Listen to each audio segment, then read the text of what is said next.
The same week, Walmart's CFO, John David Rainey, told investors that consumers are going to start seeing higher prices toward the end of the month, with much more in June. Those prices are actually going up. Walmart CEO Doug McMillon backed up those words. The same week, Bank of America released its bombshell migration report showing that the U.S. population map has completely flipped. Two of the most tracked corporate insiders in America issuing major warnings, same week, same direction, same wallet. The twin canaries just sang together. The last time this happened on a single week was Q4 of 2007. And we know what happens next. Here is what each one actually said and the three positioning moves that you need to consider making before the end of June. Let's get into it. You saw Walmart's name. You saw Bank of America's name. You read them separately. One was about grocery prices. The other was about where people are moving. You scrolled past both. You did not connect them. They are the same story. And the price increase those headlines confirmed already has a date on it. Walmart's CFO told investors on the earnings call, end of May, much more in June. That is not a forecast.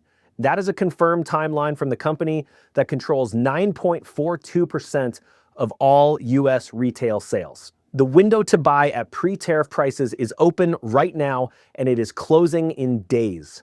Before it does, here's exactly what is going up, by how much, and what to do about it. You have been watching the Walmart bill climb and waiting for something to explain it.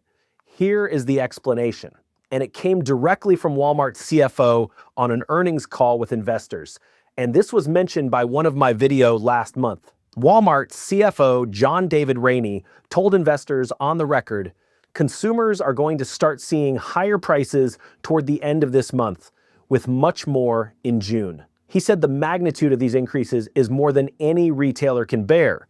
He used the phrase unprecedented in terms of speed and magnitude. Walmart CEO Doug McMillon backed it. McMillon told investors the company is not able to absorb all the tariff pressure given its narrow retail margins. He named the categories and the countries: bananas from Costa Rica, avocados from Mexico, coffee from Colombia, roses, toys, electronics, household goods.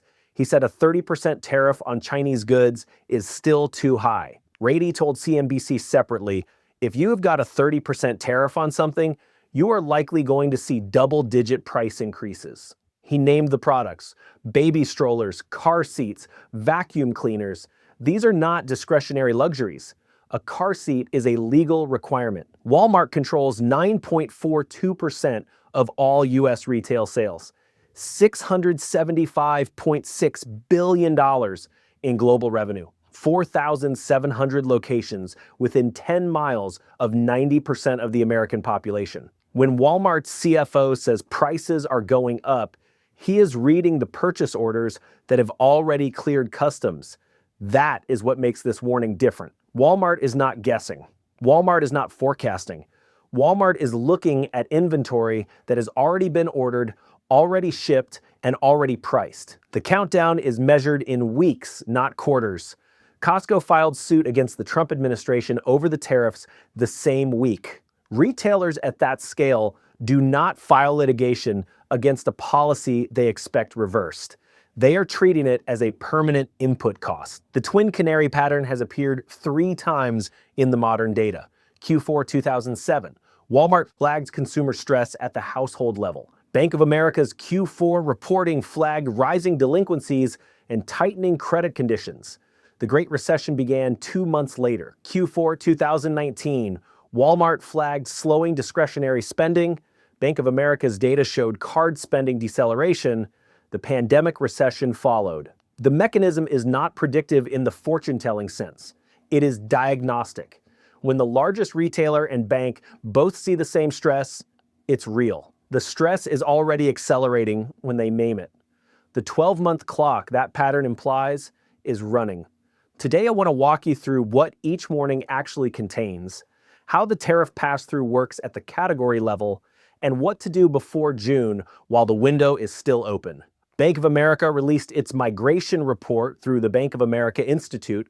The data showed the U.S. population map has flipped for nearly 50 years. Americans moved steadily toward the South and West Coast. That trend reversed. The Midwest recorded positive net domestic migration for the first time in at least 15 years. Hey, real quick. Quick. This is an ad read, but it's for me and for you. You need to learn about real estate cycles. Please do not be sitting on the sideline like many of you may have been in the 2008 to 2012 real estate crash. Can you imagine if you would have bought 2 or 3 rentals during that time and went and sold them now? How much you'd be worth? Links down below to 4 courses, the real estate cycles course, the bear market course, so much more. You will walk away feeling so empowered and so ready to act because I put it all right in front of you. How to do it. Links down below.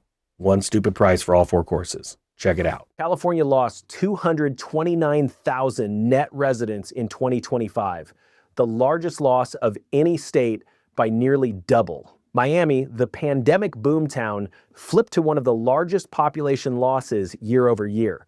Nearly 70% of people leaving Miami relocated to more affordable markets in Orlando, Tampa, and Atlanta. Indianapolis, Pittsburgh, Cincinnati, Milwaukee, Cleveland, and Minneapolis are absorbing the high-income inflow. The zip codes receiving that inflow are seeing days on market drop and list prices hold above ask. The Pew Charitable Trust's confirmed population growth slowed in 48 states in 2025. Every state will eventually depend entirely on migration to maintain population. And the migration just flipped direction. The mortgage market bifurcates along the same geographic line. Now connect the Walmart pass-through to the migration data. The tariff mechanism works differently by category. Food imports face a 10% tariff. On a weekly grocery run of $150, that adds approximately $6 per week. That is $288 per year, stacking on top of beef already up 16.4% year over year, and coffee already up 18%. China-dependent hard goods face the 30% tariff. A baby stroller that cost $200 is now $260. A vacuum cleaner that cost $150 is now $195. Mattel CEO Nan Krais confirmed price increases on toys, including Barbie. Macmillan said Walmart will cross-subsidize by spreading tariff costs across categories. The price increase on bananas might be smaller than the raw tariff math, but the price increase on patio furniture will be larger. The net effect on a household spending $300 per week at Walmart is an additional $140 to $220 per month. On a median household income of $80,000, that is a 2 to 3.3% effective income reduction from tariffs alone. When disposable income absorbs a tariff, spending disappears from discretionary categories first. Restaurants, entertainment, and non-essential retail feel it. By Q3 2026, same-store sales reports and restaurant comp numbers will confirm with the June Walmart repricing set in motion in May. The receipt is the first signal. The category spending data is the confirmation that arrives the following quarter. Before June closes the window, here is what to run on all 3 cost fronts now. On the spending side, Rainey named the month. The household that pulls back on China-dependent categories before the June shelf repricing locks in the May price. Electronics, toys, appliances, furniture. The May price is the pre-tariff price. The 90-day tariff reduction window on Chinese goods expires in August. If no deal is reached, tariffs revert to 145%. The June to August window is the most expensive time to buy imported hard goods in modern retail history. Do not buy in June at peak pass-through. On the budget side, pull your last 3 months of receipts. Identify which purchases fall in tariff-exposed categories. Apply 10% to food imports and 30% to China-dependent hard goods. That is your monthly tariff exposure number. Build it into your monthly budget as a planned line item starting now, not as a credit card surprise in July. Avoid paying interest on a tariff. On the mortgage side, if you are in a sending state, California, New York, or Illinois, or ascending metro like Miami, Los Angeles, or Austin, your zip code's comparable sales are about to face downward pressure from outbound migration. A home that listed at $420,000 in early 2025 will face a comp environment that is softened 3 to 6% by Q3 2026 as outbound migration removes the marginal buyer. The comp window is closing. If you are in a receiving state, Ohio, Indiana, Michigan, Tennessee, or the Carolinas, your comps are heading the other direction. The mortgage decision is not about the rate alone.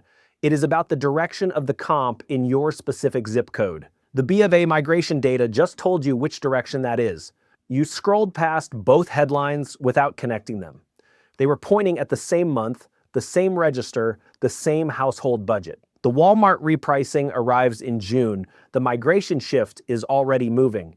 Did you connect them before June explained them, or whether the July credit card statement did it for you? Economic Ninja is out.